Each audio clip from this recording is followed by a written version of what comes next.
This episode of the Mosaic Life Podcast is brought to you by the Mosaic Life Circle. If this is your first time listening to the podcast, welcome. Thank you so much for joining us. Or if this is your 45th time listening to the show, thank you so much for continuing to trust us with your time. We invite everyone to join the circle. Head online to the mosaiclifepodcast.com, and right there on the homepage, you'll see the option to join the circle. Being a part of the circle means you're the first to know about brand new episodes as they come out, guest announcements, as well as exclusive content on Instagram and Facebook. And you'll be invited to take part in the contests we put on for those in the circle. Speaking of which, a big shout out goes to Miranda. She was the winner of our first Vibe box back in May. She received hers last week, and she sent us a picture of her wearing her brand new Breathe About It t-shirt, as well as holding the books that Ernie and I sent her. So congrats to Miranda. Thank you all so much for listening. And don't forget to join the Mosaic Life Circle at themosaiclifepodcast.com. Welcome to the Mosaic Life Podcast. Welcome back, or welcome for the first time. I cannot overstate how thankful I am to be in this position to serve so many people on a weekly basis, and just seeing the people that have come this far with us. You know, we're over 40 episodes now, which is a big thing for us, almost a year into this endeavor, and then to see the people that are just coming in, just finding out about this and finding so much value. It's so enlivening to me and to Trey and to our creative process to know that people that people's lives are being changed by this. So I just want to thank you, because if you weren't listening, if you weren't coming back and spending your time when you could be doing literally a million other things, if it weren't for that, we would have nothing to look forward to with this. So again, thank you for coming back, or thank you for coming for the first time. Today we have an incredible guest, as always, but this guy specifically has become a great friend of mine. We've met each other through a coach that helped both of us powerfully, and grew our relationship since then. And most recently, he asked me to help him with a project in revamping his website, which gave me a deeper look into this dude's life. And then after spending 2.5, 3 hours with him, learning about where he came from and how he got to where he was, I thought, dude, we've got to have you on the podcast.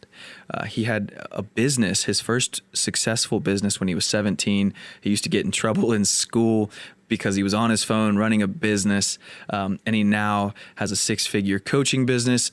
If you just take the business out of it, the dude is incredible. He's doing so much to live a deep, fulfilled life, and it goes far beyond business, and so does this conversation.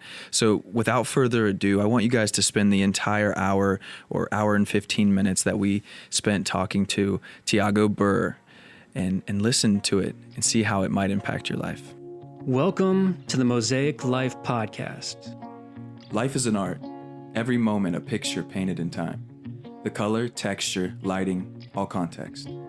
The Mosaic Life vision is to cast a warm glow on your masterpiece, highlighting the struggle while showcasing the culmination of years of hard work. Join us for guided meditations, interviews with authors and leaders, and engaging conversation as we explore the depths of our consciousness. All right, guys, welcome back to another episode of the Mosaic Life Podcast. Thank you again for taking time to listen in, to give it a shot. If you are coming for the first time to listen, and spending your time with us. Trey, how's it going? I'm doing very well, Ernie. Thank you for joining me again. Yeah, man. We are in person finally. Oh my God, it's been so long. You look beautiful, dude. Did you lose weight? You look fantastic. It's awesome. And with us today, guys, we have a good friend of mine. Our relationship has grown quite a bit over the past few years. A coach, and among many things, many titles that he's taken in his life, Tiago Buhr. How are you, man? I'm good. I'm excited to be here.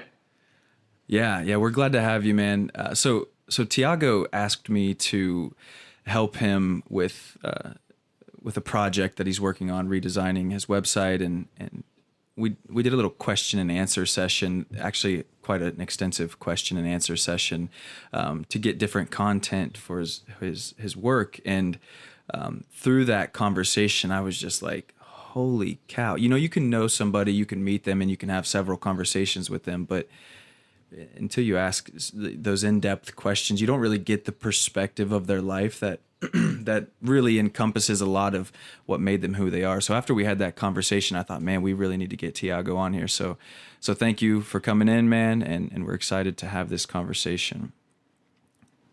Yeah, I'm excited to share. I mean, just to give a shout out, I was listening to one of your episodes earlier with Timothy Wenger, and it's so useful. Like, one thing that stood out to me is like how we build our lives around the perceptions of society. And that was this instant insight for me. And I'm glad to share anything that I know here to your audience and like spark these insights for themselves. That honestly, I'm still, every time I hear somebody say, "Oh, I was listening to one of your episodes," that gives me chills. I mean, that the goal that we set out to accomplish at the beginning of this was to help others, to resonate with people so they want to enact change in their own lives. And just the fact that you were able to listen to something that we created, you know, of course, in relation to, and thank you to Timothy for being a part of that. But it feels so good. So I'm so happy that you're able to receive value from that. Awesome. Now, Tiago, you're in Brazil, is that correct? Yes, I'm in the south of Brazil in an island called Florianópolis. That sounds better than Columbus, Ohio. Yeah, it's all relative. Pretty cool. I'm looking at the ocean right now. It's a beautiful day. That's great. Yeah, let's dive in, man. You know, there are several places that we could start, but Tiago, you're in your mid-20s now, correct? Yes, 27. 27. And how old were you when you started your first business? 16 or 17. Yeah. So, I mean, I wanted to start there. I mean, maybe because chronologically it makes sense to start at the beginning and go to the end and stop, as Shel Silverstein might say. But it still blows my mind, man, because this was something that you created while you were in high school. I know you told me when we were talking at one point that you used to run your business while in class and even get in trouble sometimes. So I'm just curious to hear a little bit about, you know, where that came from at such a young age. Yeah. So I think I've always had like the entrepreneurial bug in me. My parents were entrepreneurs, and I just got started early. And I remember I was in class. I had a social media advertising company. I focused in the health and fitness sector, specifically in Twitter in the United States. And yeah, I did get in trouble with it a lot of times in school. Like, I was on my phone tweeting. I remember sometimes I set an alarm at 3:30 in the morning to do retweets because of the time zone difference in the US. But that was the start of it. That was the start that just got me seeing this whole entrepreneurial world and this path that I'm on right now, which is basically to use business as a spiritual and personal growth practice, which means like the ultimate practice. And it was a fun business. Taught me a lot of lessons. Yeah, it's interesting to hear you say using business as a spiritual and personal growth. I can't remember the word now that you used. Practice, yes. Because most people, or when at least I remember myself looking out at having a business and just seeing dollar signs. Yeah. So was that something at 17 you were like, oh, this is going to challenge me? Or is that something that you grew into, this idea that, oh, I could create a business, create money, and in the process become this spiritually, grounded person? Yeah. I definitely grew into it. I mean, at the beginning, it was just for the fun of it. It was just fun creating stuff.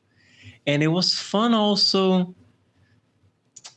I think when I was little, I had this hurt inside myself where I wanted to prove myself a little bit.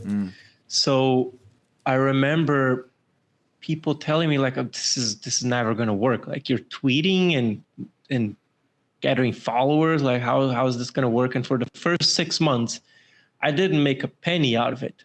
And I had a lot of people that doubted it. And it was kind of like showing myself my own power. I think I read this. It's not a quote, I'm going to butcher it, but I think by Carl Jung, where you spent the first half of your life constructing a healthy ego, and then the second half of your life deconstructing that ego. I love that. And it was for me first constructing that ego, right? Showing myself I can do stuff that's hard. I can do things that people say I'm not going to be able to. That was a big part. You know, I want to touch on two specific things. You talk about spiritual growth, and you also talk about social media and coming in. I don't know if I'd necessarily say the forefront, but 10 years ago, Twitter was still relatively young. And to anybody who's been on Twitter in the last 4 years, you know how toxic of a place it can be. It can also be a great place, but I'm curious what growth you were able to experience specifically on either Twitter or any other similar platform, because there is opportunity there to either grow or to regress, I think. So I'm curious what lessons you learned. Yeah. To me, any social media platform is a tool. And it depends how you use it, right? I definitely fall into the trap sometimes of, now my social media platform of choice is Facebook. I don't identify with like Instagram. I've never liked it very much.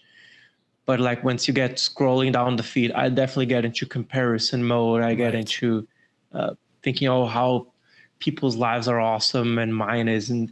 But I use it as a way to connect with people. It's such a phenomenal way to start an engagement and then go really deep with people. Yeah, I think it's a tool. You need to understand how to use it. And it's definitely a learning curve. Sure. I haven't mastered it yet. And it's a matter of perspective too. When you talk about comparing yourself to others, where just 5 minutes ago I did the same thing. You're talking about being in Brazil. We're talking about being in Columbus, Ohio, and not for an instant would I rather be in Brazil right now. It just sounds gorgeous, but I have to imagine it's relative. These are the lives we live daily, and when we see other people who we perceive to have more than us, it can really bring us down if we let it. Yep, definitely. So how do you stay grounded? This is so interesting. I love that question. I was just having a conversation with a client just before our call. Nice. And he had that same question. and we realized that what keeps us from being grounded is the judgments that we hold from ourselves, because judgments separate us from the now. Because whenever we're judging, we're like, I don't want to be in this place. I don't want to be this person. I don't want to be in this relationship, this situation, in this business, whatever. So what keeps me grounded actually is every morning, I just sit down and see what judgments am I holding about myself? What judgments am I either holding about myself, about others, about clients, about situations? And just forgive myself for those judgments. That gets me super present. That gets me like instantly now, because then I start realizing, it's all made up, right? All my judgments are made up. They're not true. And that gets me super right now, right here in the moment. Yeah. So when you say that, you sit down in the morning and you look at the judgments you have, This is literally you are saying from 6:30 to 7 or whatever, I'm sitting here at this spot at my desk or in this window or on my balcony, and I'm going to just go through. How does that process work for you? What does that look like? Yeah. So I wake up, I go downstairs. I don't have a set time, right? I'm a person that knows to be very strict and rigid, so I allow some fluidity. Sometimes only one judgment comes up and I do that, and sometimes more come up and I stay more time with it.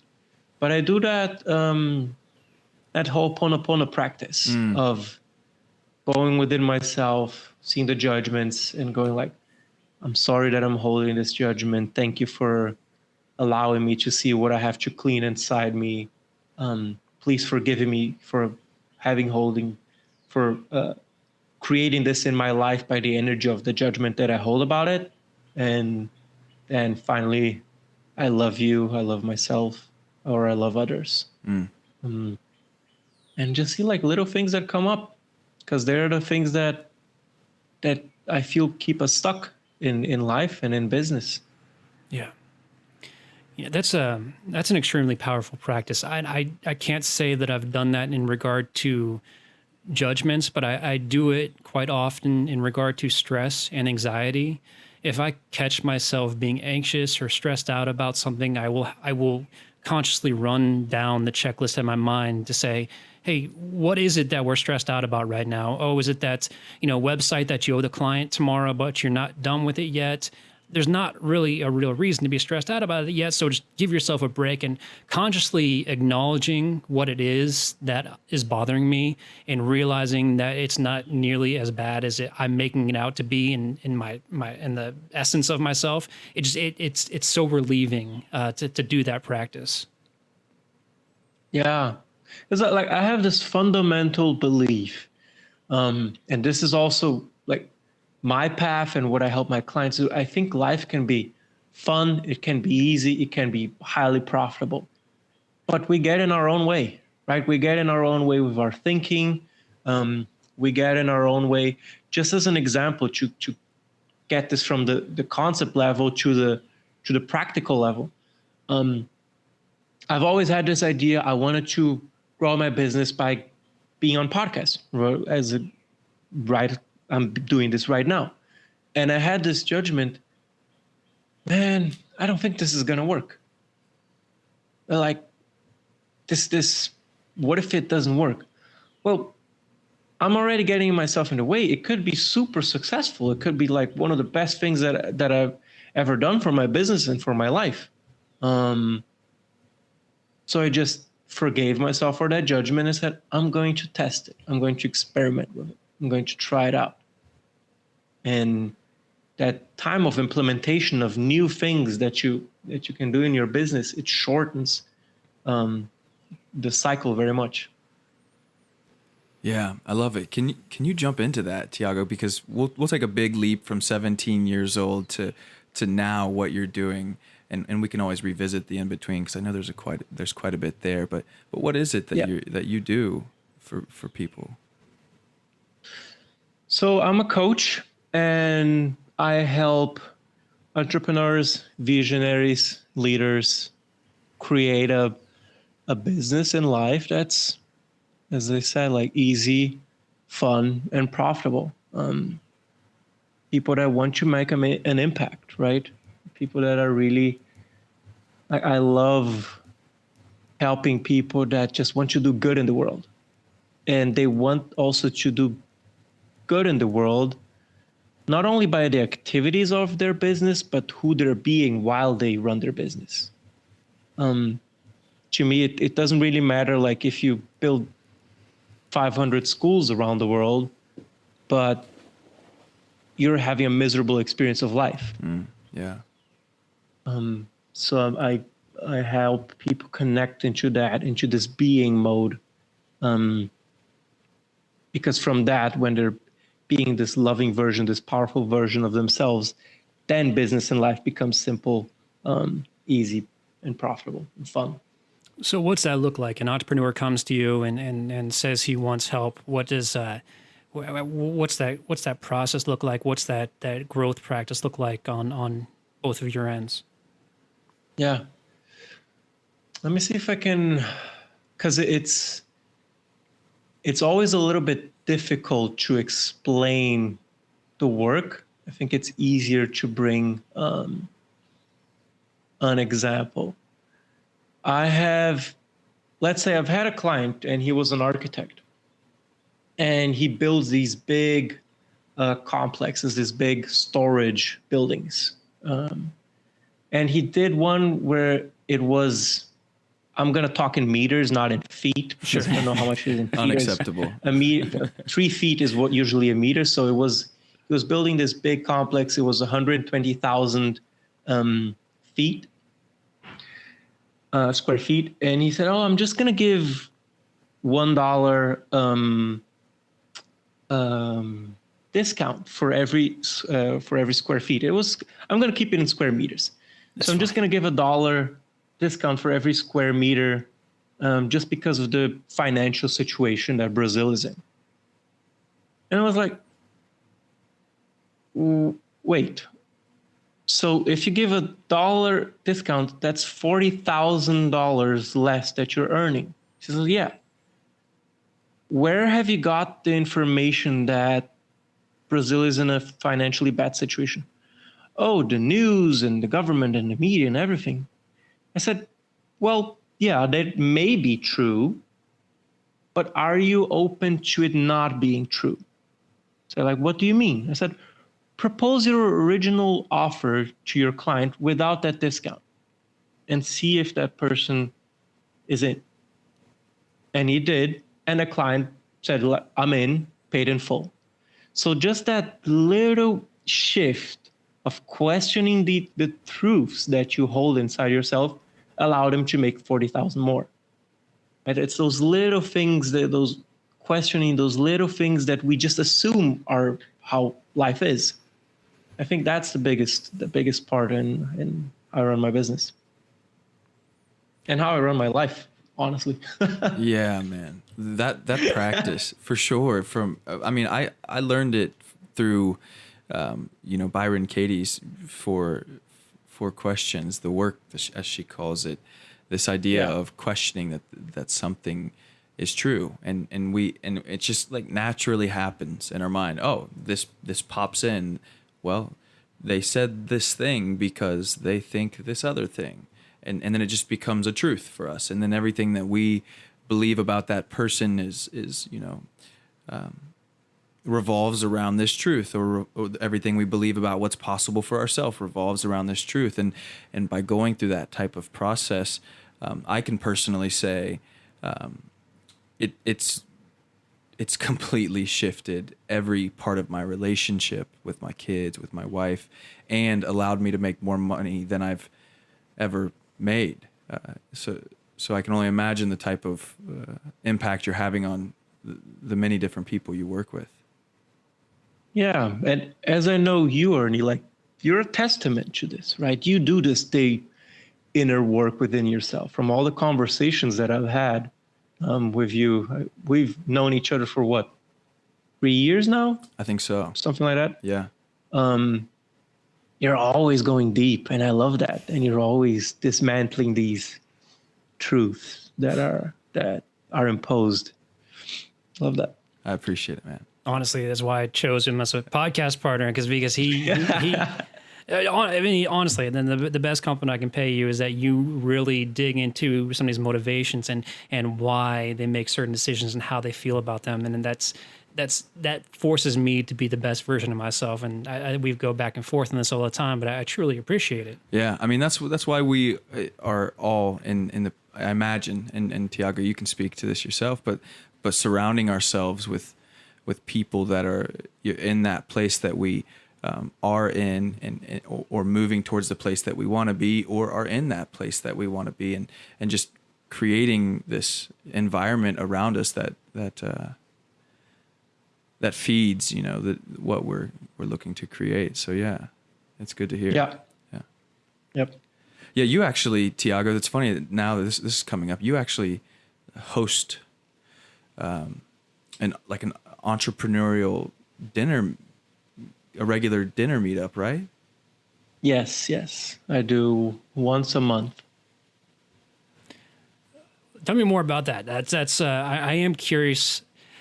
the parallels that I just read a book called Never Eat Alone, and Ernie and I were literally just talking about funny. this off air. Yeah. But one of his, Nice. core facets of building a strong network is he being Keith Ferrazzi loves hosting dinner parties because it allows him to build and strengthen his network. So I'm curious your motivations for hosting dinners and how they're similar. Yeah. Oh, there's so much to go deep into this. I love Keith Ferrazzi, and it all started when I started feeling lonely, right? 2019 was one of the hardest years of my life, and I run a men's group. And one of the participants there, he told me, like, you know what? It feels you're feeling lonely. And that word just like hit me like a ton of bricks. And I was like, that's exactly it. And I found that I was not having the human connections and the relationships that I wanted. And that's one aspect of it, right? That's the outside aspect, and the other inside aspect of loneliness is like fear and disconnected within yourself. But I have been working on that, and I wanted to build more relationships because there is this one quote from Jason Gaynard. He has this book called Mastermind Dinners, and it's like the best capital you can have is relational capital. The best investment you can make is on people, right? And I just love people, and I love connecting with people, because like the best moments that I have in life is just hanging out with awesome people. And I decided, like, I'm gonna start creating that here. I'm gonna start curating a group of people with a few qualities that I admire, right? They have to be giving, they have to be open. They have to be fun as well, not just talk about business, right? It's an entrepreneur dinner, but we talk about everything in life. And I've been running that. I think we're on our 5th edition. We unfortunately did only one physical face-to-face meeting because then coronavirus hit, and now it's all Zoom. But soon we want to get back to dinners, and not only dinners, do things that are exciting, right? I have one friend, a member there, he said, man, we have these sand dunes in this island. One thing that I found that's amazing, it's like when the sun hits the dunes, it gets really warm, and in the night it gets really cold. So we dig up holes in the sand, we bury ourselves in the sand, so it gets really warm and cozy, and we just have like a picnic there. I was like, nice. Fuck yeah, I love that. Sorry if I don't know if I'm allowed to curse. You're good. Nice. Yeah, those things, right? Just having memorable experiences with people you love. I think it's such a few of my best friends, they're all around the world because they came from the times that I used to backpack around the world. Like, we have so many intense experiences. It just bonds us forever. And I have friends that keep visiting me in Brazil, and they're from Spain, from Israel, from France, from whatever place in the world.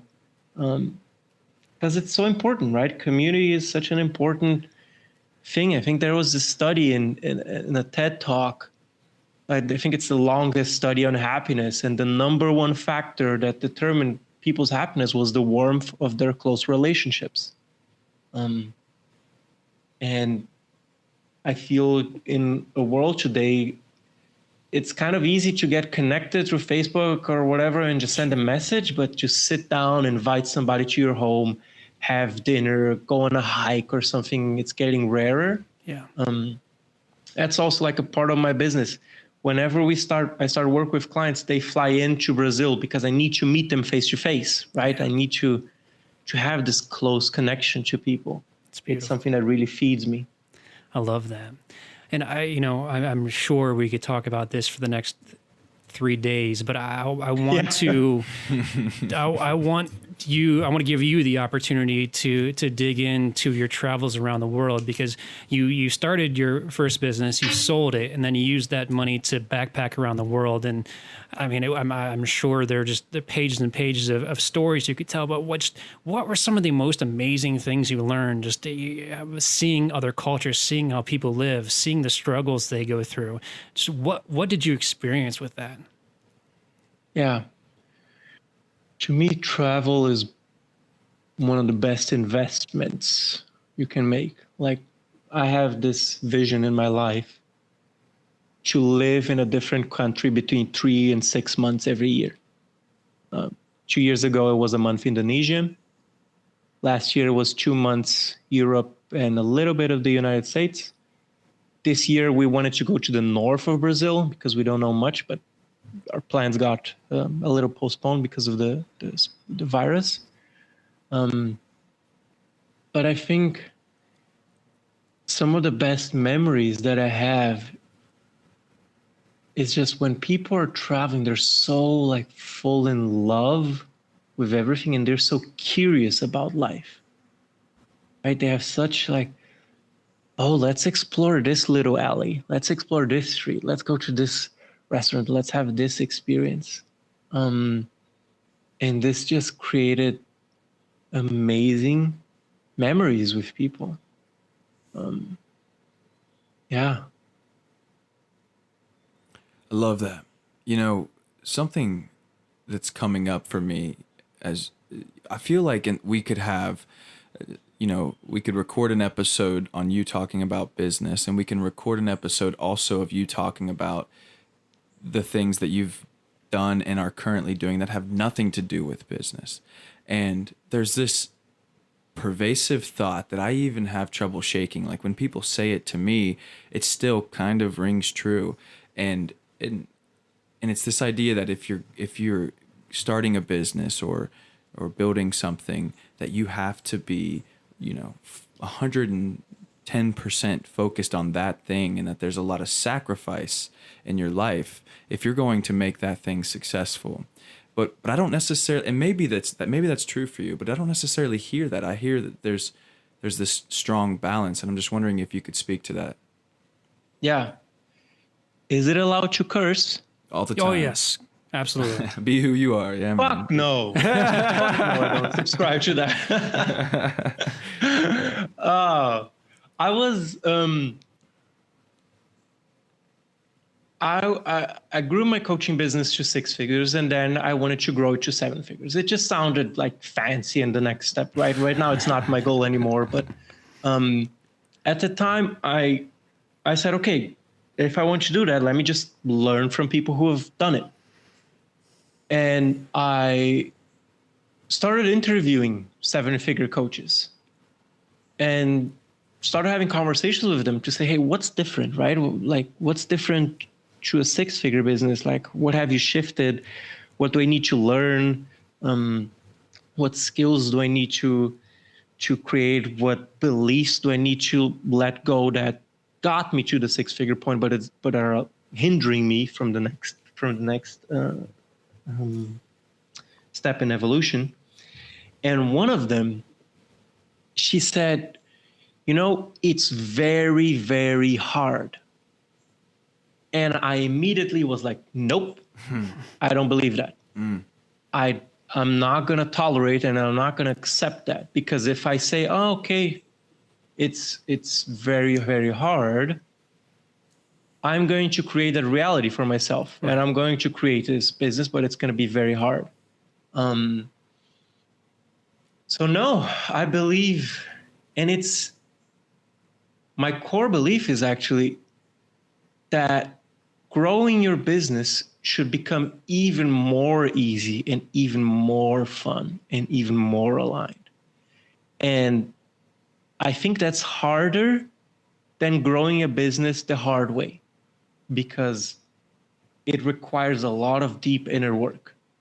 It requires a lot of questioning yourself, doing things that you're scared, like sometimes facing your dark inner shit as well. But it's definitely possible. It's definitely possible. So no, I don't subscribe at all to that hard, because I don't want it hard, right? If I'm honest with myself, I'm a little bit lazy. Like I enjoy things being easy. And there's nothing wrong with that. I feel also there's a lot of, as I said, there's some judgment that I need to clean up on that. Like being lazy, something wrong. No, it's just being efficient, right? An entrepreneur, laziness equals efficientness. So I just want to remind you, we're recording this podcast, and you're being recorded saying that building a business can be easy and fun. Yeah. Yeah, Absolutely. You can post it on every social media, and I stand behind that. Yeah, I think a lot of people need to hear that. I agree. Yeah, so many of us start something and have no idea where to look, and then we stumble into certain lines of thinking, and if we subscribe to the first or second thought that comes through from a certain teacher or mentor, it could be detrimental. And so for people listening, I hope that really rings as a possibility. Yeah, and I want to be fully transparent here. As I was talking with Ernie and Trey before,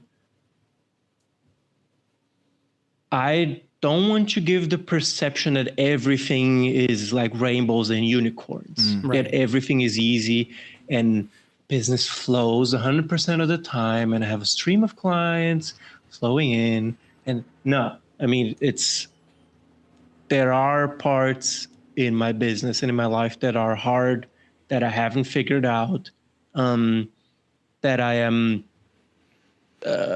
struggling with, right?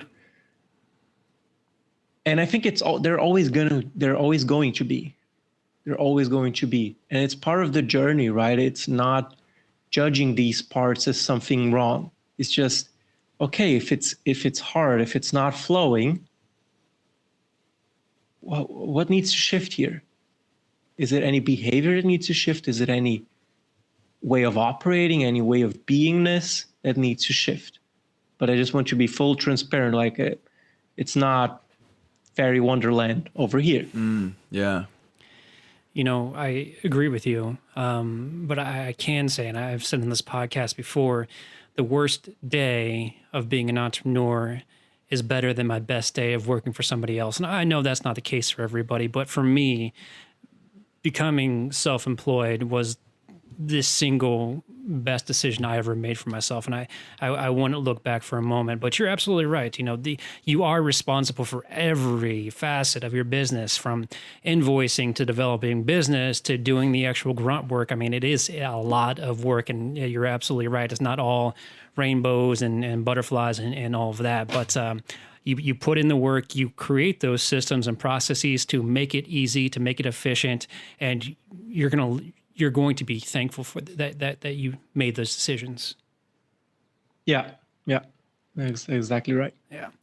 So I do want to shift a little bit. We talked a little bit briefly beforehand, and we mentioned, I don't know, I'm just going to dig right into it. You had mentioned that one of the biggest hurdles you've overcome in your life was and I can never pronounce this word, your Vipassana retreat. And I wanted to talk to you more about that.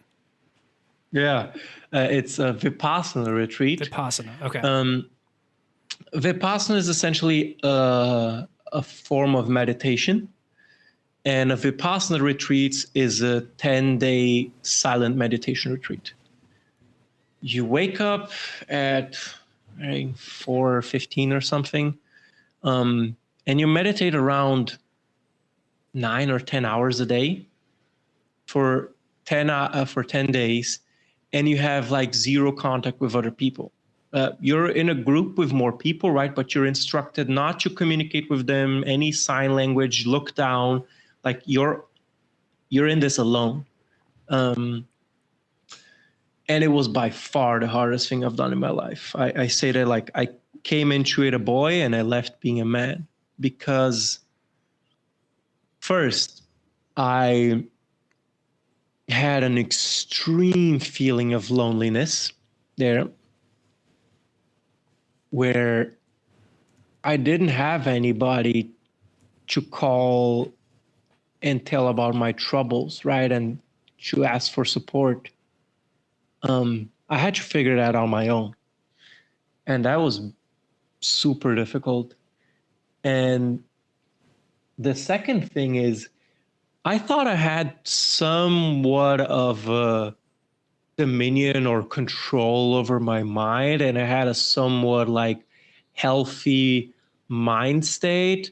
And as I got there, I saw like that's completely bullshit. Like my mind super controlled me, and my thoughts were going on a million miles an hour, and it was uncomfortable, right? Sitting for 10 hours a day in meditation, like your back hurts. I had my knees got swollen up, my hips hurt, and and I had like all different thoughts. I remember this one time I had a thought of like, dude, there's these parks in the parking lot, these cars in the parking lot.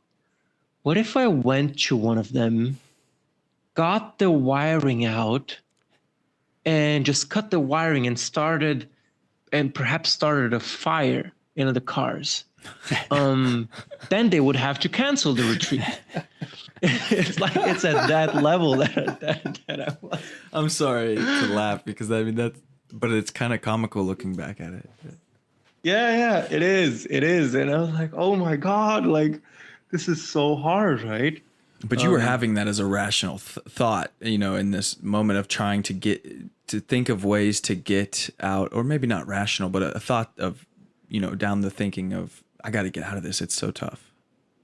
Yeah, because being super present is sometimes really tough, and we want to get all these distractions. That's why there's so much distraction with like social media, YouTube, porn, and all of that. Like I had so many sexual thoughts during Vipassana because it's a really strong, potent, powerful thought that keeps you out from the present moment. But I got through that, and I think it was one of the best things that I've done, and also one of the hardest, because it was super hard, but I did it.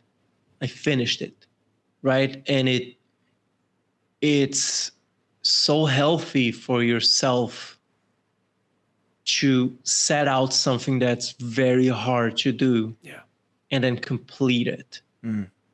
Yeah. The same thing with my first social media business, right? It was difficult. Nobody believed in it. It was something that was in utopia, but I did it, and that's why I'm proud of that, and that's also why I'm proud of this Vipassana. It's an experience. Like if somebody is considering doing this, I'm not gonna say to do it or don't do it. I mean, everybody has their own time to do it, but it's intense. I can say that. You made a very profound statement for me that I'm really curious if you could articulate a little bit more on what you meant. You said you went into it as a boy and came out as a man. What was different? I think one part is that doing the hard stuff, because as I said, right, I believe that business and life can be easy. There's also a dark side in that. And the dark side is whenever something is not easy, I bail. Whenever something is difficult, I want to back out.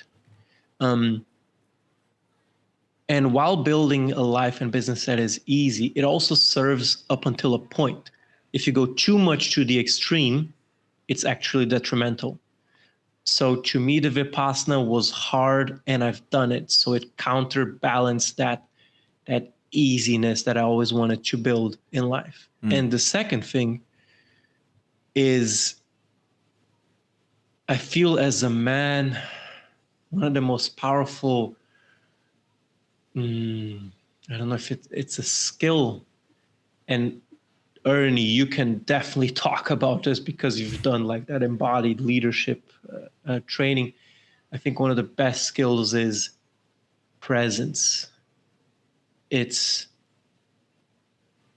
almost like being this immovable rock with all the chaos going around you.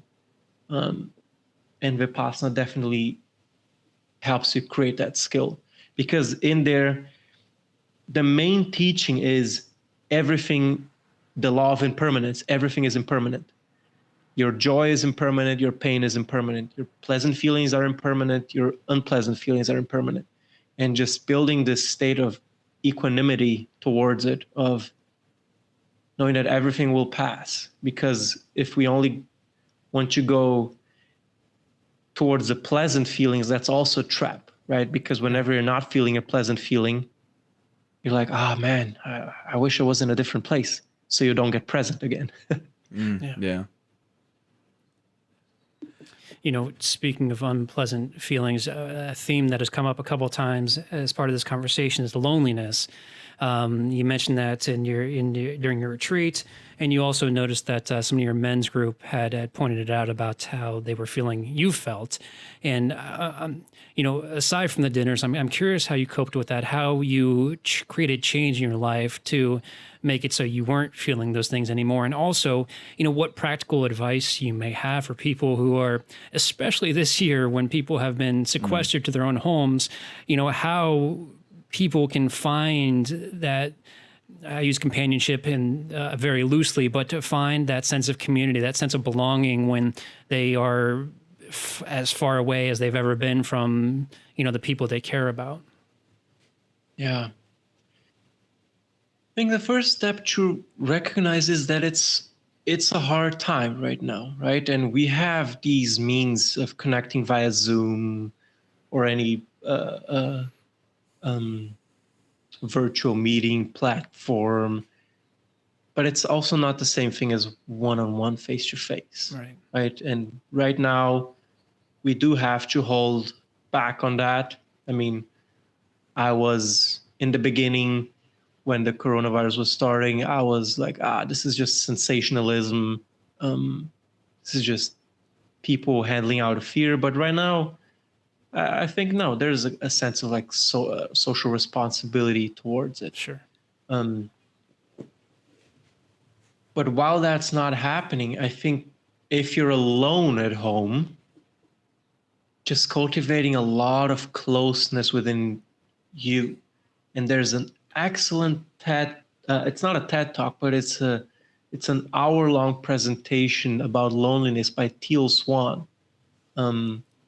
She's very good at this. And one of the things that I did to become more close to myself and not feel this loneliness is just forgive the pieces that I had within myself that I was judging and reclaiming them, like doing the things that I was kind of ashamed of speaking out loud or thinking, and of doing it and just assuming it as part of myself and living it out. That could be something as simple as like, let me think. One thing that super happened to me. When I was a kid, I always loved to play games. I love playing games. And when I got as an adult, there was this judgment of like, only kids play games, right? I need to run my business. I need to be responsible. But I got that piece back to me and I said, no, I really enjoy playing games. Like, I really love it. It's a place to get creativity flowing, to just have fun about life. Yeah. And then now I started, I'm part of a community. We're, I think, 6 friends, and we gather once a month to play that role play, that RPG, Dungeons and Dragons. Nice. We get to play that once a month, right? So I got back that piece within myself that I was judging and said, no, I really stand for that. I really believe in that. And I'm doing that right now. Plus, you have the added bonus of being with 6 people right now. So that also helps for the loneliness. That's great. You know, Tiago, another topic that comes up in my mind that I really want to share with our listeners, and I want to trade it here especially, we talked about your adventure into saying yes to whatever came your way. So if anyone's ever seen the movie Yes Man, essentially you had your own little experiment in your life where you did that for a certain period of time. Can you talk about that? Yeah, I can. And by the way, just want to say that I'm loving these questions where we go a little bit deeper. I appreciate that. Yeah. So I saw that Yes Man movie with what's his name? Jim Carrey? Was that Jim Carrey. Yeah. With Jim Carrey, and it's based on a book actually. And then I read the book, and I was like, "This sounds fun, and a little bit dangerous." And a little bit dangerous. And I said, "You know what? I'm going to test this out to see what it does." And I did it for 30 days. I said it only to one friend, and I said, "Look, you can't abuse this. I'm just going to tell you this because I want somebody to know, right? If eventually I get in trouble or something, but you can't abuse this." Hey, Tiago, do you want to rob a bank with us? Yeah, right. Yeah. Like, man, it was crazy. And it's from the smallest things, right? Can you take the trash out? Yes. To mid things like, oh, do you want to hang out, or let's go to a bar, or there's this festival happening, or do you want to help me in this project? To even the big things, and I'm going to get to the big things in a while. It opened me up. Like, the more you say yes, the more opportunities come to your life. I started getting inundated with requests of friends to do things, hang out. Also, like, I think at that time I didn't have my business yet. It was when I was in school. But it just opened up to life, and people love that because, man, don't you love that friend that is always up to things, right? That you invite him to something, and he's like, "Yep, I'm gonna be there." It's a fun person to be around. And it started evolving into that, and then I even, like, one person, I posted this in a forum, and I got a question there like, "Will you donate your kidney?" And I was like, shit. Shit. I hope it didn't get to that, but whatever. That's it. That's life, right? And I don't know if I 100% would have gone through that, but I called the hospital, the kidney donation center. Sure. And asked, like, what's the process for donating a kidney? And they said, like, you can't just donate a kidney. It has to be somebody in your family that has an existing demand for a kidney. There you go. And then you can donate it. We don't have, like, a kidney bank. I was like, oh, okay, thank you. That was the best answer I have received the whole week.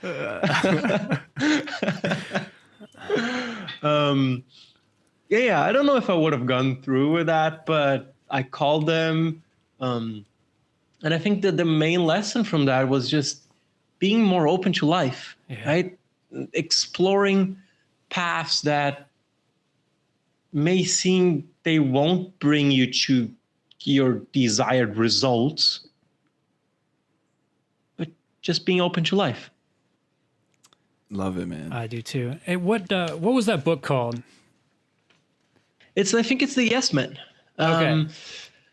And I'm not 100% sure. I can research it. I'm later. curious because this could be the biggest fucking coincidence that we've ever had on this podcast. But Rick Clemens, his life-changing book was A Year of Saying Yes. So I was just curious if that was the same book or not. I don't remember. It's been like, I don't know, 15 or 12 years since I've read it. Okay. Yeah, I was curious about that. But it could be. It could be. It's a very interesting exercise. At least I personally get so torn between, this choice or that choice, or doing something or staying in and not doing it. If you eliminate the element of choice, you open yourself up to so many new opportunities that you may not have generally, and it's a cool experiment. Yeah. Yeah.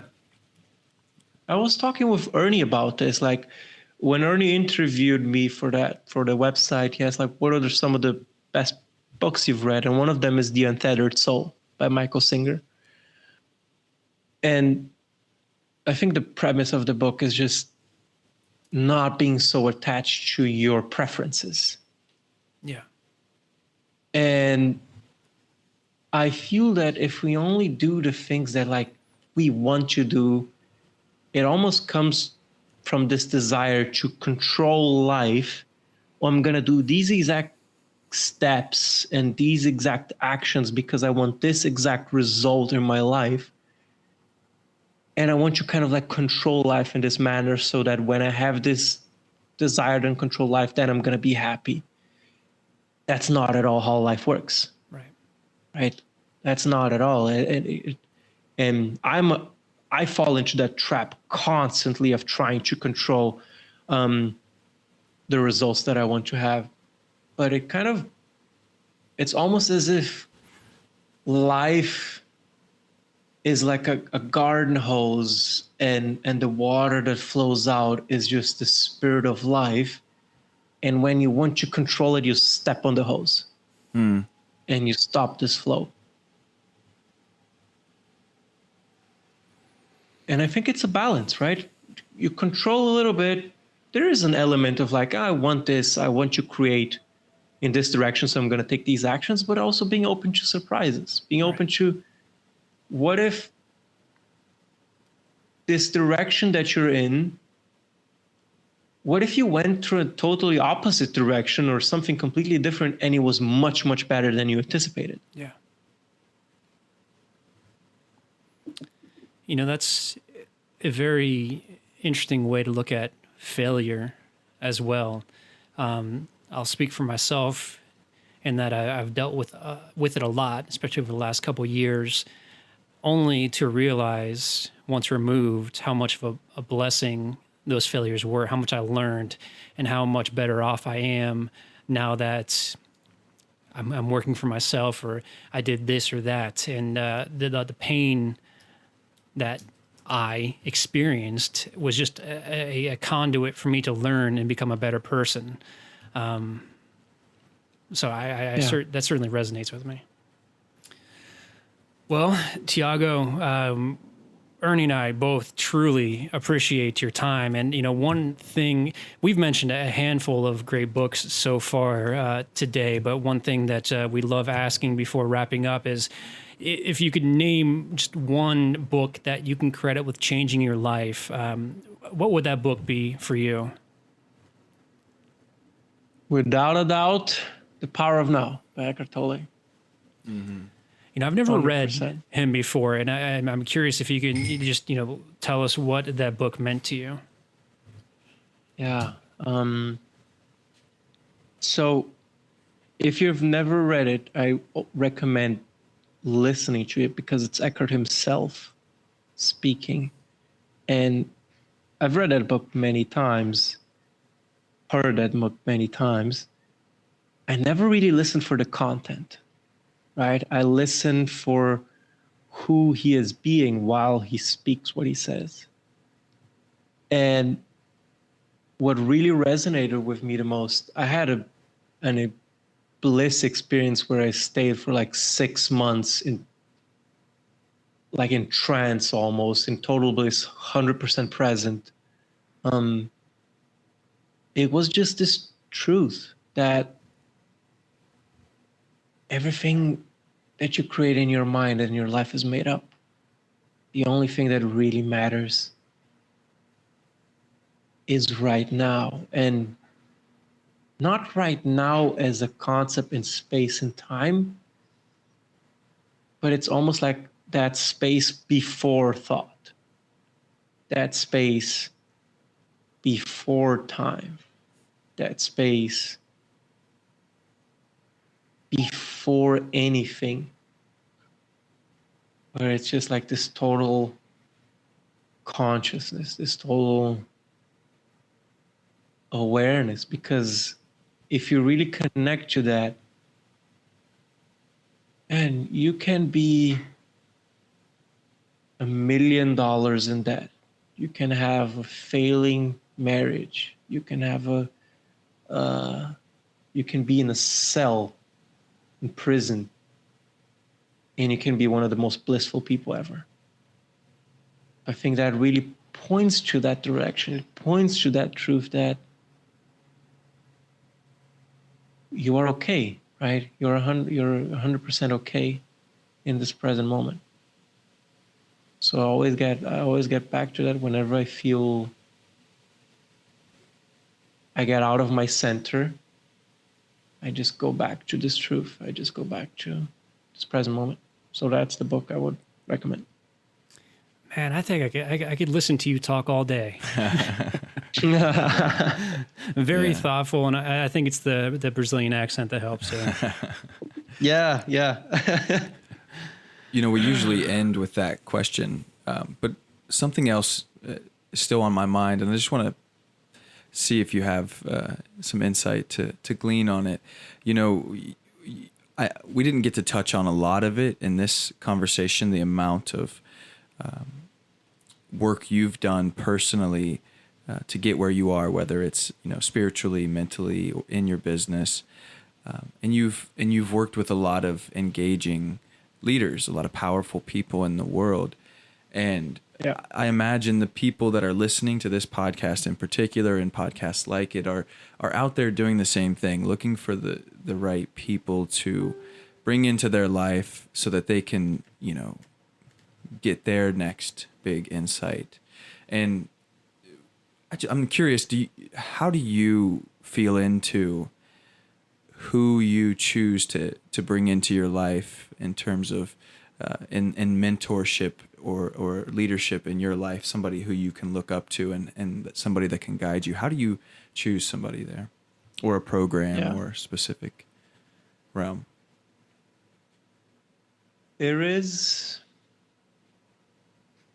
a couple of factors here. I try to always go to the best, right? I try to almost like invest the amount I don't have, right? If I find somebody that can super help me and it's much more expensive than I would have thought, I get resourceful about it, because I think it just saves years of learning, and it's such a potential, has a much higher potential of growth.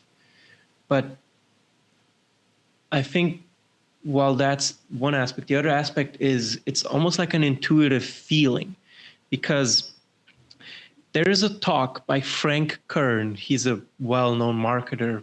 I don't agree with much of he says, but that talk is amazing, and it's his core influence talk, where something is going to feel a little bit off. Something energetically is going to feel a little bit off. Like you're in the, I don't know, you're hearing a presentation and somebody's saying all these amazing things, but you're like, something doesn't feel quite right. It's because they're not aligned. So I try to find people that are kind of like walking the talk, right? They're aligned with what they're doing, with what they're saying. So I always look for people, how are they behind the scenes? How do they treat people in their close proximity? How do they treat their spouse? How do they treat their pets, their dog or their cat? Because that reveals a lot, right? As I was interviewing one of my clients, I said, like, why did you hire me? And he said, it was because who you were being while we were having the conversations. So I always look for that. Yeah, that's solid, man. Thank you for that. Thank you. And thank you for taking the time to come on, man. This has been an incredible conversation, and I can't wait to share this with people. Now, Tiago, this was amazing. If people want to learn more about you, work with you, just find you, what's the best way for them to do that? Yeah, they can go to two places. They can either go to Facebook and find my name, Tiago Buhr, or go to my website, tiagobuhr.com. That's TIAGOBUHR.com. That's the two places. And my website is still being, I don't know when you're going to air this, maybe it's still being overhauled, but if not, it'll be ready then. Beautiful. Well, it was a pleasure talking with you. I'm so excited to have met you. And if there's ever anything that we can do for you, please let us know. And I think probably in the next 2 weeks, Ernie and I will be in Brazil just to hang out. So to come to your dinner parties. Come on now, man. Don't get my hopes up. Yeah. And thank you for creating this space. Thank you for what you're doing for your audience. You're creating super valuable conversations. I appreciate that. It's truly our pleasure. Thank you. Yeah. Thank you, Tiago. I want to give another huge thank you to Tiago for joining us. Please make sure you check out the show notes for this episode. Tiago mentioned a few videos during the episode, and I've included those in the show notes. They are fantastic and inspirational videos. I would especially recommend checking out the TED Talk, The Longest Study on Happiness, and the books that he provided as well are amazing resources for how you can maintain presence in your life and also how you can shape your own happiness. And of course, make sure you connect with Tiago via Facebook and on his website, tiagobuhr.com. Again, thank you so much for listening. If you haven't yet, please join the circle. Head online to the mosaiclifepodcast.com so you can be notified when new episodes come out, as well as when we are releasing exclusive content for those of you in the circle. And if you got value out of this podcast, we would highly appreciate it if you left us a 5-star review on Apple Podcasts. That goes a long way in helping others find out about us and helps us attract more and more inspirational guests. And then if you're so inclined, if right now you're flicking through your phone and you happen to find yourself on Instagram or Facebook, you can follow us on Instagram at One Mosaic Life, and then on Facebook, the Mosaic Life Podcast. Thank you all again so much. We hope you had a wonderful and safe 4th of July weekend, and we'll be back soon. Take care.